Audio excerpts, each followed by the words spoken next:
La parole est maintenant pour le groupe Les Démocrates à notre collègue Géraldine Bagné. Monsieur le Président, Monsieur le rapporteur, la proposition de résolution européenne étudiée ce jour vise à octroyer le statut d'animaux de compagnie aux animaux de rente dès lors qu'ils sont sortis définitivement du circuit de la chaîne alimentaire du fait de leur viande ou produits d'origine animale déclarés impropres à la consommation. Pour rappel, jusque-là, les équins sont au même titre que les bovins, ovins, caprins, porcins, volailles, lagomorphes, des animaux de rente. Et l'approche de cette résolution méconnaît profondément la réalité et la cohérence du statut d'animal de rente, notamment dans le cas du cheval.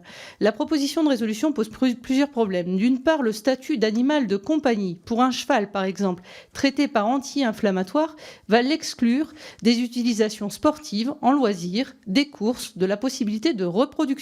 Et ce, en vertu de la Convention européenne pour la protection des animaux de compagnie.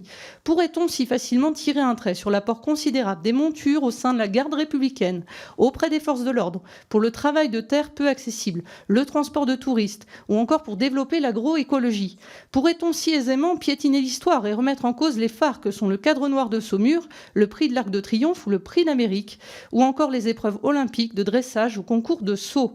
Quelle étude d'impact sur les emplois supprimés s'y deviennent domestiques et donc inaptes à ces activités, les chevaux impropres à la consommation? À ce titre, le statut d'animal de rente est tout à fait adapté, contrairement à celui d'animal de compagnie.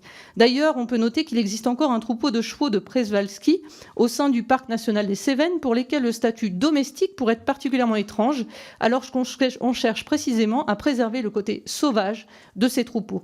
D'autre part, pour ne pas exclure un animal de son utilisation ultérieure et ou consommation, le vétérinaire sera désormais contraint de ne pas retenir la meilleure option thérapeutique pour l'animal. Quel drôle de conception du bien-être animal.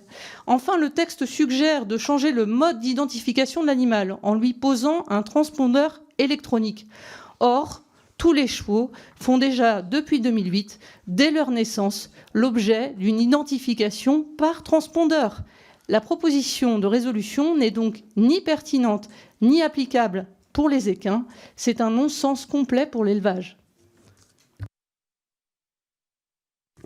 Merci, chers collègues.